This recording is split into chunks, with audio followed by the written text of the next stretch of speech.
Қайырлы күн достым, менің есімім Нұрасыл Тоқбай, жеке тұлға және кәсіпті жүйелі дамыту эксперті оламын. Достым, егер де осы видеоны қарап отқан болсаң, сен даму үстіндесің. Ол керемет. Адам дамымаса өспейді. Осы видеоны сұхбат ретінде, екеуміздің арамызда сұхбат ретінде өткізіп көрейік та. Жалпы барлық адам жетістікке жеткісі келеді, ал жетістікке жету үшін не істеу керек? Не істеу керек? Өзіңе осы сұрақты қойып көрші. Әрине, амалымыз көп болу керек те. Амал көп болса, бізде жетістікке жету ықпалы көбейеді. Жалпы табиғат заңы бар де, не ексең, соны орасың дейді. Мысалы, жаңа закон притяжения деген бар ғой. Мысалы, мен сотканы лақтырсам, ол жерге түседі де, ол ұшып кетпейді басқа жаққа, ол жерге түсті. Сол секілді біз табысты болу үшін біздің әрекет көп болу керек. Әрекет көп болу керек. Әрекет болған жерде бізде табысты болуымызға үлкен мүмкіндіктер болады. Ал енді осы әрекет жасауға бізге не кедергі?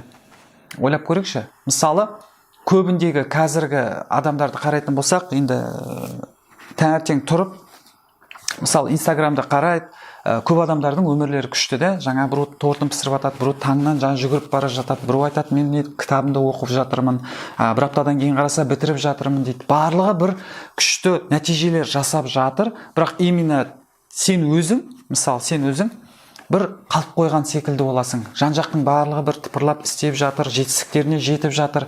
Ал сол кезде саған не болады? Біртүрлі жаман ой келеді. Неге мен осындай амалдар істемей жатырмын? Неге мен бірдеңені бастап кете алмай жатырмын? Неге мен осы кітапты бастай алмай жатырмын да? Или неге мен осы жаңа жаттығу спорт залға бара алмай жүрмін деген секілді көп ойлар болады. Келсесің ғой да? Көбінде осындай ойлар бар. Міне осы ойлар адамды не істейді? Сен өзіне деген сенімділігін басып тастайды. Ал біздің жетістігіміз тікелей сенімділікке байланысты. Егер де адам өзіне сенімді болса, егер де сен өзіңе сенімді болсаң, онда сенің әрекеттеріңде көбірек болады. Себебі сен өзіңе сенімдісің, таңертең тұрып, көңілің жақсы, амалдар істеп бастайсың. Енді бүгінгі тақырыпты жаңағы айтқандай жетістікке, табысты болуға, өзіңе жаңағында көңілің толу үшін не істеу керек? Өзіңе сенімді болуың керек. Жетістік неге тең? Сенімділікке тең. Мысалы, менде жаңағы консалтинг, жаңағында коучинг жүргіземін ғой, біреуге кеңес бергендерде, соған қоятын баға, ол менің өзіме деген жаңағы бағама, өзімнің сенімділігіме байланысты. Егер де мен өзіме сенімсіз болсам, онда мен үлкен баға айта алмаймын. Себебі мен өзімнің беретін жаңағы нәтижесіне апара алатыныма сенімсіз болсам, мен онда ұялғаннан бір төмен баға айтамын да. Көрдің? Менің де жетістігім ол менің сенімділігіме байланысты. Сенің жетістігіңде сенің өзіңе деген бағаңа, сенімділігіңе байланысты. Енді осыны ашып айтып көрейік та. Бір мысал келтірейін. Бір күні бір жігіт болады, жаңағыдай өзі кәсіпкер, бір орташа бір кәсібі бар, саудамен айналысады. Және де оның көп қарызға батып кетеді. Қарызы көп болады, мұңаяды, жаңағындай ісі бітпей бастайды. Ол жаңағы спорт зал түгілі, жаңағы отбасына да көп көңіл бөле алмайды, жаңағыдай қиналып жүрген кезі болады. Жаңағы кредиторлар күнде соғып, жаңағы достарынан алған қарыздарынан қысылып, бір күні бір жаңағыдай не істейді? Бір ісі шығады, бір басқа қалаға барып, өзінің өнімін сату керек болады. Бір кездесуді назначить етеді, соған не істейді? Басқа қалаға ұшу керек болады келесі күні.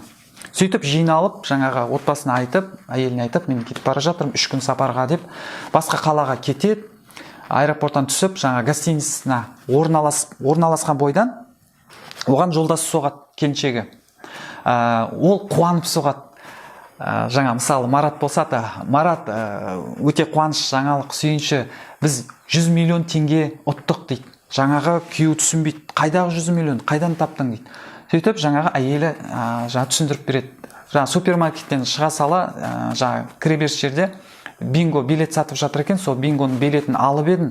Осы жұма міне ойына алып, санның барлығы бізге түсті, 100 миллион теңге ұттым, міне жап-жаңа алып келдім үйге деп жаңа айтады. Оны не істейін дейді, жаңағы күйеуіне айтады.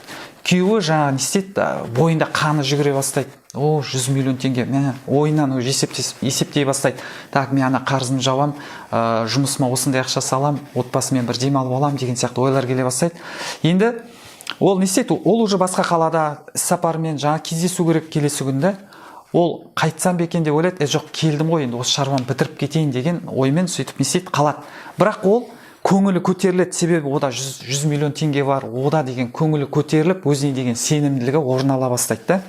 Сосын жаңағы күшті сенімді болып, ертесі күні жиналысқа барады, жиынға барып, өзінің өнімін презентовать етеді. Презентовать еткенде ол өзіне сенімді, себебі уже ақшасы бар, жақсы көңіл күйде барып не істейді, өнімін жақсы ұсынғаннан кейін келісім шарт екі арада болады, сөйтіп өзінің саудасына бірнеше жаңағыдай миллион теңге тағы да объем алып алады, жаңағы өнімін сатуға. Сөйтіп күшті көңілді 100 миллион теңгесі үйінде бар, өзіне қазір ауылға барып шаруаны бітірем деп 3 күн көңілді жүреді. Енді аяқта шалқып, балқып, бір жағынан жаңағы ісі де оңалды да, жаңағыдай өзінің өнімін сатты. Сөйтіп ауылына ұшып келеді, үйіне барып, жаңағы қазақта не бар ғой, жаңағы үйге барып сыртта ішкен шай бөлек, үйдегі шай тәттірек болады ғой. Сөйтіп келіншегімен дастарханның үстінде отырып, жаңа айтады, ал не хабар, өзіңнің хабарыңды айт деп жаңағы әйеліне айтады. Сөйтіп әйелі келеді да, кешіріп қой, мен саған өтірік айттым дейді. Себебі сен кетіп бара жатқаныңда қатты көңілсіз болдың, мен сені байқадым. Сен ана ісіңе барғанда презентацияңды жүргізе алмайтыныма көзім жетті, себебі сен қатты стрессте кетіп бара жаттың. Сондықтан 3 күн әйтеуір өзіңе көңілің толып жүрсінші деп осы өтірікті айттым дейді. Сөйтіп күйеуі не істейді, сірә анаяқта ұрсайын десе шаруасы бітті, жақсы деп кешіре салады. Енді егер де әйелі айтпаған болса, расында да жаңағы проблема оны не істейді, басып тастады. Өзіне сенімсіз, қарыздар бар, мұңайып, жаңағы оның ісі жүріп кету екі талай еді. Міне қара, адамда ақша болса, ол өзіне сенімділігі, энергия келе бастайды. Енді бізде ақша болсын, болмасын, оны да өзіңе деген сенімділікті табиғи түрде біз өзімізге әкелуге болады. Жаңа айттық қой, егер де сенде сенімділік болмаса, сенде нәтижеде болмайды. Ал сенімділік болса, жаңағы бала сияқты, ол да жаңа жігітте ақша бар сезінді де, әйелі өтірік алдағанда. Ол не істеді? Барта ісін жақсы істеді. Ал егер де ода өзіне сенімсіз болса, оның ісі жүріп кету екі талай еді. Сол секілді ключевой момент бізде сенімділік болу керек. Ал енді сенімділікті біз қалай табиғи түрде өзімізді бағамызды көтере аламыз? Оған енді осыған байланысты мен бір-екі қадам айтып кете аламын. Жалпы біріншіден біздің сенімділік қайдан келеді? Көбінде өзгелерден келеді. О, молодец, сен бір нәрсені жақсы жасасаң, или жаңағыдай күштірек, тезірек жасайтын болсаң, сапалы жасайтын болсаң, көбінде адамдар не істейді, сені мақтайды, ой, керемет күш жасадың деп. Содан адамның сенімділігі келеді. Бұл жерде сәл кішкене өзгеше айтамын. Әркімнің сөзіне құлақ аса бермеу керек. Бұл жерде осындай өзіңе шешім қабылда. Кімге құлақ асу керек сөзіне, кімге құлақ аспау керек. Осыны ажыратып ал. Кейбіреулер бар, жағымпаздықпен, немесе жаңағыдай сапасыз, жаңағыдай мақтау айту мүмкін да. Сондықтан өзіңе таңдап ал, бір мықты ұстаздар, бір мықты эксперттер, өзінің жаңағыдай нишасында өте керемет эксперттерден, солардың айтуына құлақ асуға болады. Ал басқа жаңағы қарапайым адамдарға көп құлақ аспау керек. Сондықтан өзіңе осы араны анықтап ал. Кімге құлақ асу керек, кімге құлақ аспау керек. Кімнің саған жаны ашиды, кім саған шынайы жаңағыдай отзыв береді. Міне, осы бірінші моментті, осыны біліп ал. Себебі біз дейтін, міне ат айтып тұр, өз-өзіңе сенімділік, өз-өзіңе баға беруді. Біз өзгенің берген бағасы емес, жалпы ешкімге сенбеу керек. Өзіңе өзің баға беру керек. Сол кезде біз жақсы боламыз. Енді екінші момент, ол жалпы қол құрысып отыра бермеу керек. Кірісу керек, іске кірісу керек. Дәл қазір пауза қойда, бір қағаз ал, және де 20 өзіңнің өмірдегі үлкен жетістігіңді жаз. Қандай жетістік? Осы күнге дейін барлық адамда жетістік бар да, жаз. Қандай жетістік? 20 жетістігіңді жаз. Содан кейін барып 20 жетістік жазғанда саған жақсы өзіңе деген сәл кішкене көңілің тола бастайды. Мен мынандай іс бітірген екенмін ғой деп. Содан кейін енді жаңағы бәр әрекетке байланысты ғой. Біз әрекетіміз көп болу үшін біз тағы да бір 20 тізім жаз. Жоқ дегенде 20 тізім жаз. Жалпы ол үлкен болу шарт емес, ол кішкентай істе болу мүмкін. Мысалы, мен ер азаматпын да, үйде бір жаңағы резетка тығып суыра бергеннен босап кеткен шығар. Соны істеуің керек те. Соның өзі де сенің сенімділігіңді басып тастайды. Себебі бір кейде тамақ жеп отырасың, келіншегің айтады, ана бала тоққа түсіп қалады ғой, істеші. Иә дейсің, ұмытып кетіп. Себебі сенде басың қатып жүр, өзіңе сенімсіз болғасын, ондай істерді істемейсің де. Міне сондай істе болады. Сосын элементарный люстрада бір лампочка күйіп кетті, ауыстыра салу. Сондай бір 20 іс жас. Одан бөлек енді өзің кәсібіңдегі істеріңді де жазсаң болады.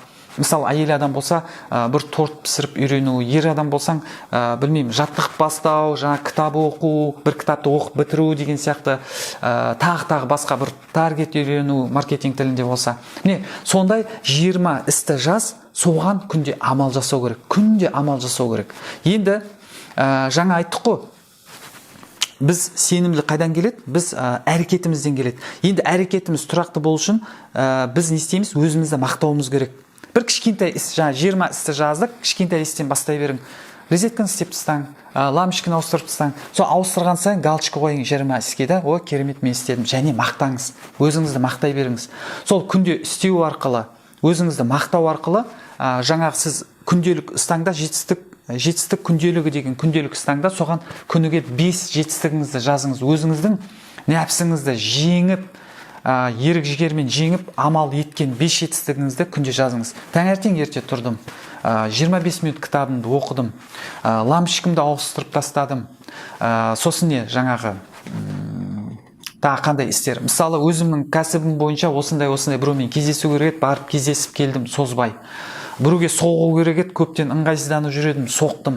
Міне соның барлығы сенде жетістік. Соған 5 жетістікті жазу арқылы сенің сенімділігің табиғи түрде кәдімгі өседі.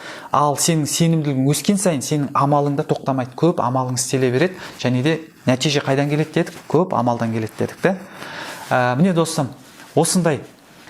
Егер де осы видео сізге саған пайдалы болса, лайк бас, достарыңмен бөліс, және де комментарий жаз, қандай амалдарды қолданып жатсың, өзің сенімділігіңді арттыруда не істеп жатсың, соны жаз, маған да қызықты, одан бөлек көрермендерге де қызықты болады деген ойдамын. Достым, осымен рахмет көңіл бөлгеніңе. Алла бұйыртса, алда уақытта көптеген пайдалы видеоларда көріскенше. Қош аман болайық.